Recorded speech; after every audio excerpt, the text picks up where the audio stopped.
Welcome to Whiteboard Wednesday. In today's episode, I'm going to share with you the 10 best exercises for swimmers with a Swiss stability ball.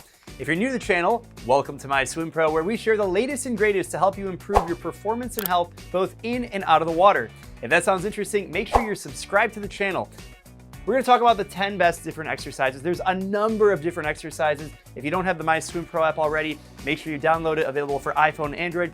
Hundreds of different exercise types that you can do out of the water, with equipment, without equipment. Let's talk about them with the Swiss ball. And as we go through these, they actually increase in difficulty. So again, some of these are a little bit more advanced towards the bottom, but in the beginning, we're gonna start out relatively simple. And the first one is the wall arm circles. Now this can actually be done not only with a Swiss ball, but you can do this with tennis balls or anything that you can put in your hand. And the idea is you stand with your arm straight parallel to the ground, and you're gonna have the Swiss ball between your hand and the wall, and you're gonna make circles. You're gonna make small circles to the right, clockwise, small circles to the left, counterclockwise. And what you're doing is you're stabilizing your shoulder muscles. This is great for the rotator cuff, upper shoulder, and the back stability. And that's really important in swimming, because in swimming you do a lot of repetitive motions, and you might have some imbalances in your musculature in your shoulder.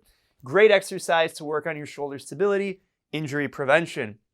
Now, the second exercise is called the straight leg hip bridge. This is probably one of the most common and fundamental core stability exercises on the physio ball. And what you're doing is you're on the ground, you're on your back, shoulder blades on the ground, and you're gonna put your heels underneath the ball, and you're gonna bridge up your hips. And the goal is to squeeze your butt, squeeze your glutes and hamstrings. It'll engage your hamstrings, your lower back, and your glutes. And you wanna get your body as flat as possible. And then you're gonna relax and lower your butt down to the ground. That's a great exercise, kind of like a plank, where you're really engaging your entire body and you're holding a position that's actually very similar to streamline when you swim. Streamline in swimming is the fundamental body position.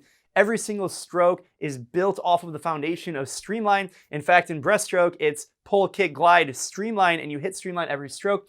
By having the strength and stability to hold your body flat on an unstable object like the Swiss ball will really develop your core musculature in every single dimension. Not only that, by increasing the strength of your glutes, hamstrings, and lower back, you're actually going to improve your freestyle kick, which will help in your backstroke and your underwater dolphin kick. So really doing a lot of damage on number 2.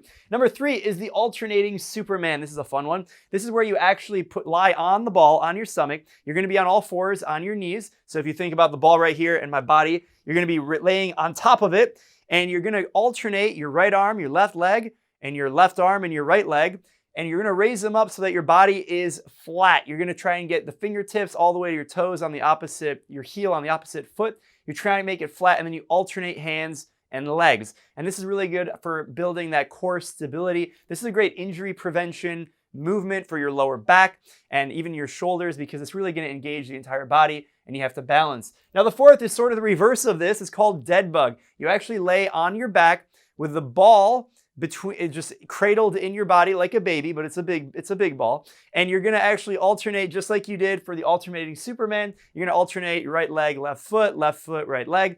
And you're gonna do this as controlled as possible. If you're not moving the leg, you're gonna hold the stability ball diagonally with your opposite foot, opposite hand. That's a great one for stability. And number 5 is really working on the shoulders. This is great for the whole core actually. You're gonna do T, Y, I, and W on the Swiss ball. So you're laying on your stomach on the ball, and you're actually gonna put your hands in a fist, 2 thumbs up, just like you did it on that like button. If you didn't smash the like button already, give it 2 thumbs up, and you're gonna have your arms straight, and that's how you're gonna make the T. You're gonna raise up, do a T, then you're gonna do a Y, then an I, and then a W. Put your hands right at your ears, and then flex your shoulder blades, bring them together, and that's how you're gonna do great shoulder stability. Really, we're trying to prevent injury, because in swimming that's pretty common, but it doesn't have to be like that if you do these exercises consistently. And you can do this movement, T, Y, I, and W, on the ground without a Swiss ball. You can do it against a wall. You can do it with a number of different pieces of equipment, whether it's TRX suspension cables or resistance bands. Awesome to do that exercise. Now let's get into the more challenging. Number 6 is push-ups on the Swiss ball. Now you can do push-ups on the Swiss ball in a number of different ways. You can do this with your feet on the ball, but we're gonna do this with our hands on the ball. This is a more complicated version. It requires more upper body strength, more stability. So you're actually gonna put your hands on the ball, and you're gonna do push-ups, sort of like military press. Keep your elbows in tight, and you're actually gonna push up and down on the Swiss ball. Now this is really difficult because the ball is gonna move around, so you have to stabilize it with your core and your shoulders. Again, keeping your back flat from your shoulder blades all the way to your heels. It needs to be super flat. So that's number 6. Number 7 is probably more difficult, is where you do stir the pot. Now you can be on your feet or your knees. You're actually gonna put your elbows and your forearms on the ball, and you're gonna literally stir the pot, and you're gonna try and make a clockwise and counterclockwise movement while keeping your core tight. There's a lot of shoulder stability, core engagement, and again, it gets more difficult if you're on your toes. If you're on your knees, you're gonna put less stress, less weight on your shoulders, on your body as you're leaning over the ball. There's 2 different versions of that, but it's definitely a challenging one. And then another one that I love is total body core. Number 8 is the push-up to knee tuck. So this is actually where you put your feet on the ball, unlike the normal push-up where we're saying put your hands on the ball. You put your feet on the ball, you're gonna do a push-up, and you're gonna tuck your knees in, roll the ball into your chest as much as you can, like you're gonna knee your face, and then you're gonna roll back out, and you're gonna do a push-up. And the more advanced you are, the faster you can transition from push-up to knee tuck. And if you're really good, you can make it look like all one motion. It's 2 different motions, supersetted immediately together, and you should try and be as fluid as possible as you go from one to the other. That's a great one. Number 9 is the flutter kick. So this is where you actually keep your feet on the ball. You're gonna be on your hands like a plank position, and you're gonna actually do a flutter kick. This is really gonna engage your core stability. When you lift up your leg to do the up part of the kick, when you're going against gravity, you're really gonna have to flex your glutes and your hamstrings and your lower back. And the more complicated version, the explosive version, number 10, is the sprint flutter kick. This is where you're essentially doing the flutter kick, but you're moving your feet as explosively and quickly as possible. If you have someone to hold the ball, that can make it a lot easier. Otherwise, the ball is gonna go crazy. You wanna keep the ball in one spot.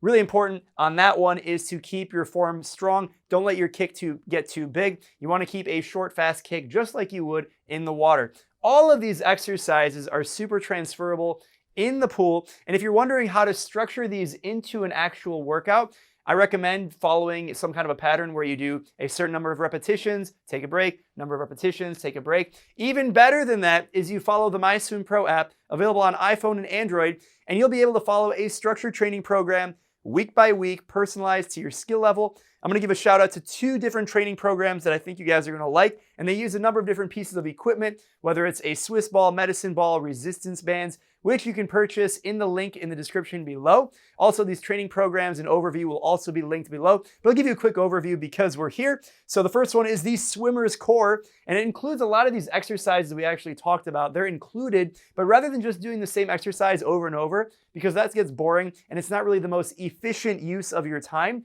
I highly recommend following a plan. The swimmer's core is focused on the swimmer's core, and this is 4 workouts per week for 4 weeks, and they average between 20 and 30 minutes, and these can be done in addition to swim training programs. Whether you're on a team or you swim on your own with the MySwimPro app following a training program, you can do them in addition to a weight training program. So if you work out in the gym and you lift weights already and you're looking for a core strengthening activity, a core strengthening regimen and program, the Swimmer's Core training program is for you. If you're looking for a more total body strength and conditioning using equipment that you wouldn't have at a gym, maybe it's a Swiss ball, medicine ball, or resistance bands, again, you can buy those all linked in the description. The Swimmer's Strength Training Program is fantastic, and that's for you. It is 8 weeks, 4 workouts per week, and the workouts range from 30 to 40 minutes in total. They include a warm-up, a main circuit, and a cool-down, and these are a fantastic way to build not only your total body strength, but your core strength, and by focusing on exercises just like these, I believe almost all of these are included in that training program. So if you understood these and you like them, make sure you check out those 2 different training programs. They're awesome. If you guys enjoyed this Whiteboard Wednesday, again, make sure you're subscribed to the channel if you haven't already, and destroy the like button. If you guys are still with me, thank you so much for watching all the way to the end. As always, let me know in the comments what your favorite Dryland training is. If it uses the Swiss ball, awesome. If not, no worries at all. But let me know in the comments your favorite Dryland training with a Swiss ball or without a Swiss ball. Up to you guys. Until next time, happy swimming.